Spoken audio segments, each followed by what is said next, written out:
let's think about this. If you feel like you're well off with your family, your fictional life in a city like New York City, any city on the East Coast that's metropolitan, you're dead wrong.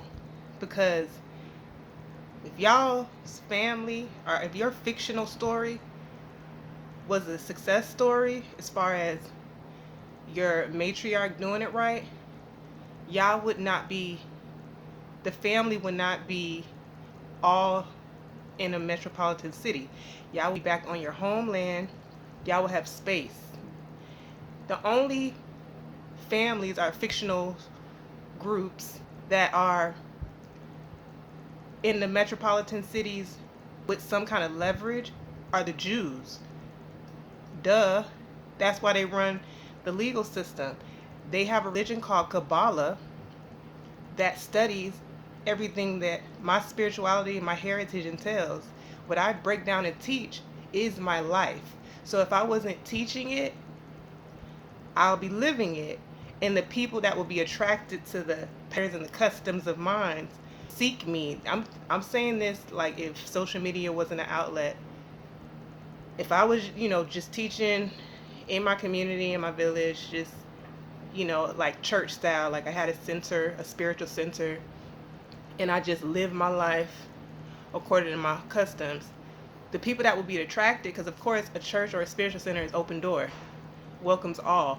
So the ones that would be attracted to the life of living right, living centered, stable, they would study and learn what I naturally know. That's what the Jew, which y'all call Jews, have been doing. They learned, like, there's a older custom or older heritage that's connected to this land called United States.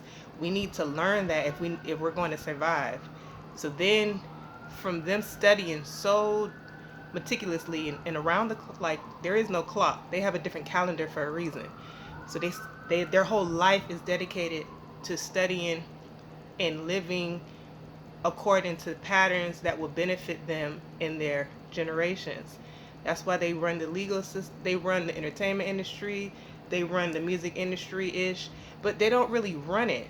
Like I've said on Twitter or on X, on my blogs, I'm they learn from me and I know that. And I'm not the only one. It's just like I just have a large lineage in the South all the way up to the East Coast, and I'm connected to it. So I know my grandmother. My grandmother, she's, simple woman.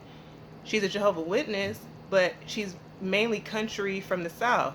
So she's told us stories. Like, she's a sister of mine. So, like, the I have a connection to her experiences within her generation, which is really rich. And she gave that to Bridget, even though I'm not connected to Bridget. Through Bridget picking up the simple form of passing down certain information about the females on my maternal side, Bridget just adapted to Grandma Loretta's way of passing out information. So it's like I was getting my grandma twice with getting information. So got, and then Bridget knew has her from her generation. She was born in '59, so I was able to get stories from her. Then I have my own.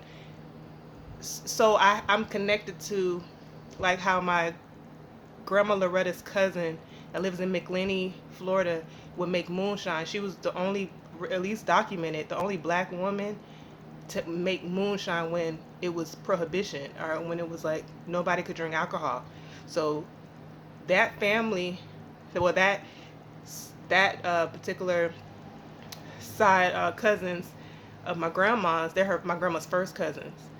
They live on the black side of town, so that town is split by the railroad track.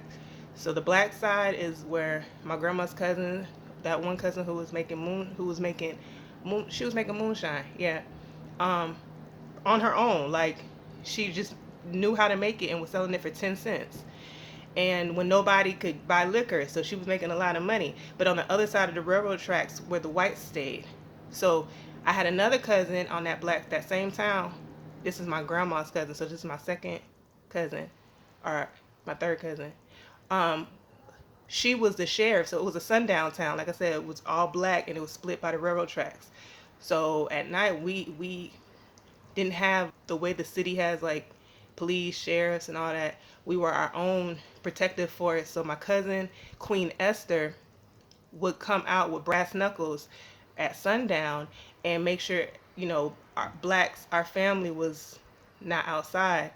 They made the curfew, and then she was making sure no whites were trying to set nobody up or being reckless, like starting shit. So I know that. So with that comes a lot of genetic memory, within me just being connected. That's what Jews study. That's why they're a successful, I guess you could say, in y'all's fictional world. And the version of success that you guys know are seeking, Jews have it because they study me and mines for real. And they're dedicated. That's why y'all have to take an oath in the court, because that's a reflection of the oath they take to, be honorable as much as they can to the rules of the land that come from the women of this land, me and mine. And they, like, come on now, they're pales. So they also, have the foresight to know what would happen if they, don't do right by the mother and that. So they also know that they're like pretty much cousins, but they're just long down the line cousins. They know that part. So they've learned how to set up their their fictional structure where it could be connected to the facts, and they can have a better chance to survive. So they're in these metropolitan cities playing as like a monopoly board, but they're the high, I guess you want, in y'all's perspective, but really me and mine are the highest. So y'all need to, really grasp that, really come to terms with it.